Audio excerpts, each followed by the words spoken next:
யோவான் எழுதின சுவிசேஷம் 9ஆம் அதிகாரம். அவர் அப்புறம் போகையில் பிறவி குருடனாகிய ஒரு மனுஷனை கண்டார். அப்பொழுது அவருடைய சீஷர்கள் அவரை நோக்கி, ரபி, இவன் குருடனாய் பிறந்தது யார் செய்த பாவம்? இவன் செய்த பாவமோ, இவனை பெற்றவர்கள் செய்த பாவமோ என்று கேட்டார்கள். இயேசு பிரதியுத்தரமாக, அது இவன் செய்த பாவமும் அல்ல, இவனை பெற்றவர்கள் செய்த பாவமும் அல்ல. தேவனுடைய கிரியைகள் இவனிடத்தில் வெளிப்படும் பொருட்டு இப்படி பிறந்தான். பகற்காலம் இருக்கும் மட்டும் நான் என்னை அனுப்பினவருடைய கிரியைகளை செய்ய வேண்டும். ஒருவனும் கிரியை செய்யக்கூடாத ராக்காலம் வருகிறது. நான் உலகத்தில் இருக்கையில் உலகத்திற்கு ஒளியாயிருக்கிறேன் என்றார். இவைகளை சொல்லி அவர் தரையிலே துப்பி உமிழ் நீரினால் சேருண்டாக்கி அந்த சேற்றை குருடனுடைய கண்களின் மேல் பூசி, நீ போய் சீலோவாம் குளத்திலே கழுவு என்றார். சீலோவாம் என்பதற்கு அனுப்பப்பட்டவன் என்று அர்த்தமாம். அப்படியே அவன் போய் கழுவி பார்வையடைந்தவனாய் திரும்பி வந்தான். அப்பொழுது அயலகத்தாரும் அவன் குருடனாயிருக்கையில் அவனை கண்டிருந்தவர்களும், இவன் உட்கார்ந்து பிச்சை கேட்டுக் கொண்டிருந்தவன் அல்லவா என்றார்கள். சிலர் அவன்தான் என்றார்கள்.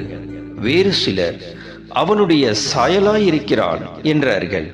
அவனோ, நான் தான் அவன் என்றார்.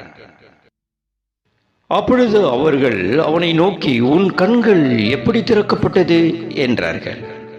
அவன் பிரதியுத்தரமாக, இயேசு என்னப்பட்ட ஒருவர் சேருண்டாக்கி என் கண்களின் மேல் பூசி, நீ போய் சீலோவாம் குளத்திலே கழுவு என்றார். அப்படியே நான் போய் கழுவி பார்வையடைந்தேன் என்றார். அப்பொழுது அவர்கள், அவர் எங்கே என்றார்கள். அவன், எனக்கு தெரியாது என்றார்.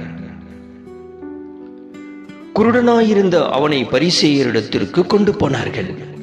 இயேசு சேருண்டாக்கி அவன் கண்களை திறந்த நாள் ஓய்வு நாளாயிருந்தது. ஆகையால் பரிசேயரும் அவனை நோக்கி, நீ எப்படி பார்வையடைந்தாய் என்று மறுபடியும் கேட்டார்கள். அதற்கு அவன், அவர் என் கண்களின் மேல் சேற்றை பூசினார், நான் கழுவினேன், காண்கிறேன் என்றார். அப்பொழுது பரிசேயரில் சிலர், அந்த மனுஷன் ஓய்வு நாளை கைக்கொள்ளாததினால் அவன் தேவனிடத்தில் இருந்து வந்தவன் அல்ல என்றார்கள். வேறு சிலர், பாவியாயிருக்கிற மனுஷன் இப்படிப்பட்ட அற்புதங்களை எப்படி செய்வான் என்றார்கள். இவ்விதமாய் அவர்களுக்குள்ளே பிரிவினை உண்டாயிற்று. மறுபடியும் அவர்கள் குருடனை நோக்கி, உன் கண்களை திறந்தானே, அவனை குறித்து நீ என்ன சொல்லுகிறாய் என்றார்கள். அதற்கு அவன், அவர் தீர்க்கதரிசி என்றார். அவன் குருடனாய் இருந்து பார்வை அடைந்ததை யூதர்கள் நம்பாமல், பார்வை அடைந்தவனுடைய தாய் தகப்பன்மாரை அழைப்பித்து அவர்களை நோக்கி, உங்கள் குமாரன் குருடனாய் பிறந்தான் என்று சொல்லுகிறீர்களே, அவன் இவன்தானா? இவனானால் இப்பொழுது இவன் எப்படி பார்வை அடைந்தான் என்று கேட்டார்கள். தாய் தகப்பன்மார் பிரதியுத்தரமாக, இவன் எங்கள் குமாரன் தான் என்றும் குருடனாய் பிறந்தான் என்றும் எங்களுக்கு தெரியும். இப்பொழுது இவன் பார்வையடைந்த வகை எங்களுக்கு தெரியாது. இவன் கண்களை திறந்தவன் இன்னான் என்பதும் எங்களுக்கு தெரியாது. இவன் வயதுள்ளவனாய் இருக்கிறான், இவனை கேளுங்கள், இவனே சொல்லுவான் என்றார்கள். அவனுடைய தாய் தகப்பன்மார் யூதர்களுக்கு பயந்ததினால் இப்படி சொன்னார்கள். ஏனெனில் இயேசுவை கிறிஸ்து என்று எவனாவது அறிக்கை பண்ணினான், அவனை ஜெப ஆலயத்துக்கு புறம்பாக்க வேண்டும் என்று யூதர்கள் அதற்கு முன்னமே கட்டுப்பாடு செய்திருந்தார்கள். அது நிமித்தம் இவன் வயதுள்ளவனாயிருக்கிறான், இவனையே கேளுங்கள் என்று அவன் தாய் தகப்பன்மார் சொன்னார்கள். ஆதலால் அவர்கள் குருடனாயிருந்த மனுஷனை 2ஆம் தரம் அழைத்து, நீ தேவனை மகிமைப்படுத்து, இந்த மனுஷன் பாவி என்று நாங்கள் அறிந்திருக்கிறோம் என்றார்கள். அவன் பிரதியுத்தரமாக, அவர் பாவி என்று எனக்கு தெரியாது. நான் குருடனாய் இருந்தேன், இப்பொழுது காண்கிறேன். இது ஒன்றுதான் எனக்கு தெரியும் என்றார். அவர்கள் மறுபடியும் அவனை நோக்கி, உனக்கு என்ன செய்தான்? உன் கண்களை எப்படி திறந்தான் என்றார்கள். அவன் பிரதியுத்தரமாக, முன்னமே உங்களுக்கு சொன்னேன், நீங்கள் கேளாமற் போனீர்கள். மறுபடியும் கேட்க வேண்டியது என்ன? அவருக்கு சீஷராக உங்களுக்கு மனதுண்டோ என்றார். அப்பொழுது அவர்கள் அவனை வைது, நீ அவனுடைய சீஷர், நாங்கள் மோசேயினுடைய சீஷர்.